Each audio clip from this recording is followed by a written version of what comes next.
Pernah nggak sih kamu ngerasa bingung banget soal saham? Kayak, sebenarnya, kapan sih waktu paling pas buat beli? Terus, kapan harusnya jual? Di harga berapa belinya? Dan beli berapa banyak? Dan yang paling lucu adalah, makin lama kamu nyari jawabannya. Entah itu di buku, seminar, atau video-video YouTube, kamu malah makin pusing. Sampai akhirnya, kamu nggak beli apa-apa. Kamu cuma nunggu, dan nunggu, dan nunggu. Hari ini, saya mau ajak kamu ngebahas soal satu metode yang sederhana banget. Tapi metode ini bisa bantu kamu berhenti galau, berhenti nebak-nebak, dan mulai bener-bener jadi seorang investor beneran. Metodenya disebut Dollar Cost Averaging atau DCA. Tapi tenang, saya nggak akan jelasin dengan bahasa yang ribet atau istilah teknis yang bikin pusing. Saya bakal ceritain lewat sebuah perjalanan waktu, sebuah cerita yang mungkin justru bikin kamu mikir ulang tentang cara kamu ngeliat uang selama ini. Yuk, kita mulai perjalanan ini. Bayangin, kita kembali ke tahun ke-2004. Kamu baru aja lulus sekolah, entah itu SMP, SMA, atau kuliah. Pokoknya, ini adalah fase hidup di mana kamu mulai ngerasain hidup orang dewasa untuk pertama kalinya. Kamu tinggal di Jakarta. Di tahun itu, gaji UMR cuma sekitar Rp671.000 sebulan.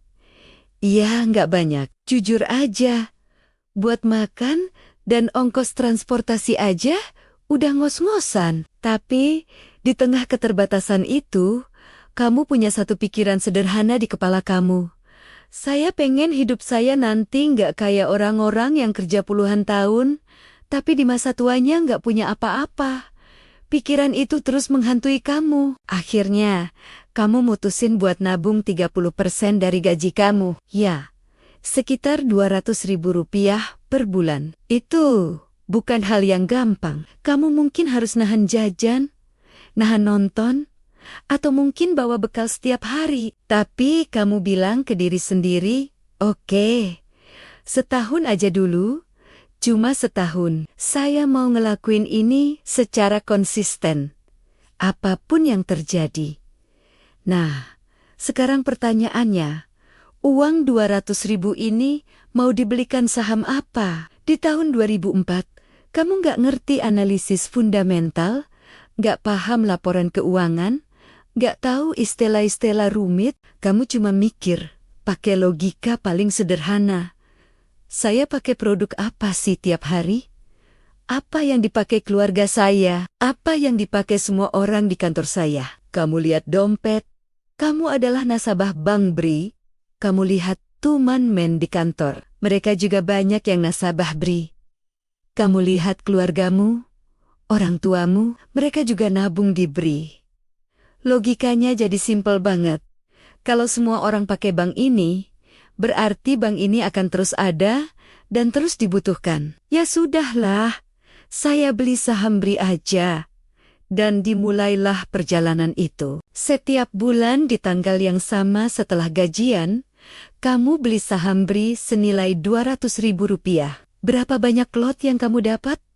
Ya tergantung harga saham bulan itu. Kalau harganya lagi naik, kamu dapat lotnya lebih sedikit. Kalau harganya lagi turun, wah, kamu bisa dapat lebih banyak. Tapi kamu nggak peduli. Kamu tetap jalan terus, konsisten setiap bulan. Bulan demi bulan berlalu. Akhirnya, kamu sampai di bulan Desember tahun 2004. Setahun sudah terlewati. Kamu sudah beli saham 12 kali tanpa putus. Konsisten. Mungkin di tengah jalan kamu kadang ngerasa kesel, capek, atau ragu. Apa iya cara kayak gini ada hasilnya? Dan setelah setahun, kamu coba cek portofolio kamu. Ternyata, kamu berhasil ngumpulin 137 lot saham BRI. Total investasi kamu selama setahun adalah Rp2,3 juta. Dan yang menarik, Harga rata-rata pembelian kamu ada di angka 169 perak per lembar saham. Padahal, harga saham BRI di pasar waktu itu udah naik ke 245 perak per lembar. Artinya apa? Dalam setahun aja, modal kamu udah untung 44%. Kalau saat itu kamu jual semua sahammu, kamu akan dapat uang sekitar 3,3 juta. Uangmu naik 1 juta. Lumayan banget kan? Untuk seseorang yang gajinya cuma 600 ribuan, untung segitu rasanya, seperti kemenangan besar. Kalau ini film, musiknya mungkin udah mulai naik sedikit. Kayak momen kemenangan kecil yang mengharukan. Tapi, ini baru skenario pertama. Sekarang, kita masuk ke skenario kedua. Di skenario ini, kamu nggak jual apa-apa. Setelah setahun menabung saham itu, kamu berhenti.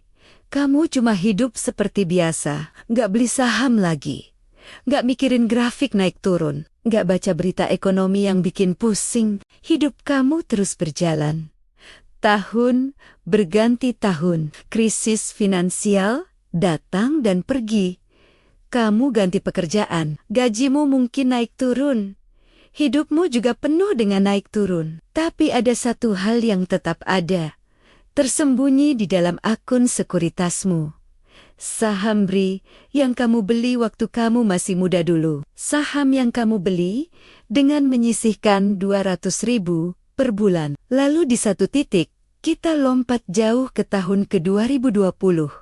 Karena iseng, atau mungkin karena nggak sengaja, kamu buka lagi portofolio saham kamu yang sudah lama terlupakan itu. Dan apa yang kamu lihat membuat kamu diam cukup lama. Uang 2,3 juta yang kamu tanam di tahun 2004, sekarang nilainya sudah jadi 64,6 juta rupiah. Bukan 44%, bukan 100%, tapi tumbuh sebesar 2.780%.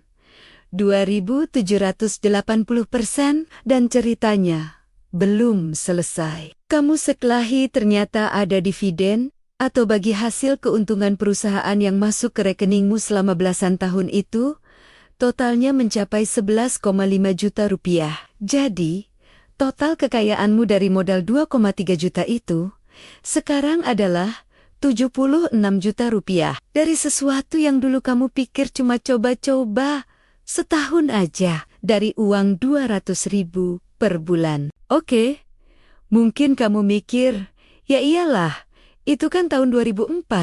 Harga saham masih murah banget semuanya. Tenang, saya ngerti. Coba kita lompat waktunya. Kita majukan 10 tahun ke depan, ke tahun ke 2014. Di tahun 2014, UMR Jakarta sudah naik jadi 2,4 juta rupiah per bulan. Kamu, di versi cerita ini, memutuskan untuk melakukan hal yang sama. Kamu sisihkan 30% dari gajimu, yaitu sekitar 730 ribu rupiah per bulan. Kamu ulang metode yang sama persis. Beli saham BRI setiap bulan, secara rutin selama 12 bulan penuh. Di akhir tahun 2014, hasilnya gimana? Kamu berhasil mengumpulkan total 39 lot saham dengan total investasi sekitar 7,6 juta rupiah. Kalau saat itu langsung kamu jual, kamu untung sekitar 15%. Enggak sebesar cerita pertama, tapi tetap jauh lebih baik daripada cuma disimpan di deposito bank. Tapi lagi-lagi, gimana kalau kamu coba biarkan waktu yang bekerja? Kamu tahan saham itu. Enggak kamu jual, kamu lupakan lagi, dan kamu buka di awal tahun ke 2021.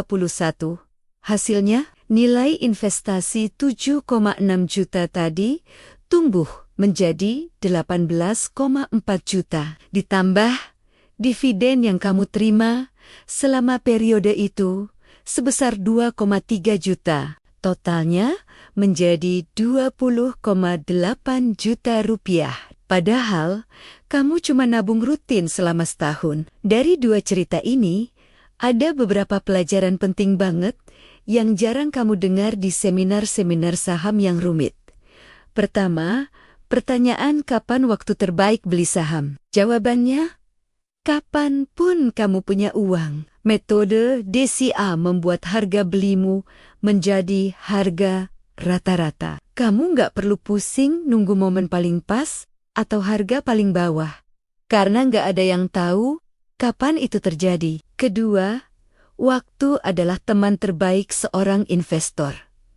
Bukan feeling, bukan analisis rumit, bukan tebak-tebakan harga, tapi waktu, kemampuanmu untuk bersabar dan membiarkan uangmu bekerja adalah kekuatan terbesarmu. Ketiga, perusahaan yang baik akan bekerja untuk kamu. Saat kamu tidur, perusahaan itu tetap beroperasi dan menghasilkan keuntungan. Saat kamu lupa kalau punya sahamnya, nilainya tetap berpotensi tumbuh seiring pertumbuhan bisnisnya.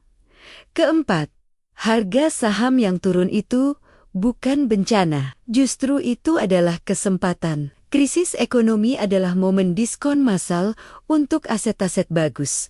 Sebuah kesempatan yang jarang datang. Saat orang lain panik menjual, investor cerdas justru membeli. Dan yang kelima, yang paling penting, fokuslah memperbesar pendapatan aktif kamu dari pekerjaan atau bisnis. Bukan fokus memantau grafik saham setiap hari. Saham perusahaan yang baik akan tumbuh dengan sendirinya. Kamu cuma perlu menyediakan dua hal, waktu dan konsistensi untuk terus menambah investasimu. Banyak orang di luar sana pengen hasil yang cepat, pengen kaya dalam 3 bulan, pengen tahu momen terbaik untuk beli saham. Padahal, kalau kamu terus-terusan menunggu momen terbaik itu, kamu justru akan kehilangan tahan-tahan terbaik untuk berinvestasi. Investasi itu bukan soal beli di harga paling bawah atau jual di harga paling tinggi. Itu hampir mustahil dilakukan secara konsisten. Investasi itu soal menjadi orang yang berani mulai, bahkan dari jumlah yang kecil, dan jadi orang yang punya kesabaran untuk tetap bertahan cukup lama untuk melihat hasilnya. Kalau selama ini kamu takut beli saham karena bingung harus mulai dari mana, mulailah dengan metode paling sederhana yang pernah manusia ciptakan, dollar cost averaging. Cara ini mungkin gak akan bikin kamu kaya dalam seminggu, tapi cara ini sangat mungkin bisa membuat hidupmu lebih sejahtera di masa depan. Dan kalau kamu masih bingung tentang kapan harus jual saham, nah, itu adalah cerita lain yang panjang. Kita akan bahas itu di waktu berikutnya. Untuk sekarang, cukup pegang satu kalimat ini aja. Jangan pernah malu untuk belajar dari nol. Karena nol itu bukan titik terendah. Nol adalah sebuah permulaan. Terima kasih sudah menyimak, semoga bermanfaat. Jangan lupa subscribe biar kita bisa belajar bareng lagi. Sampai jumpa.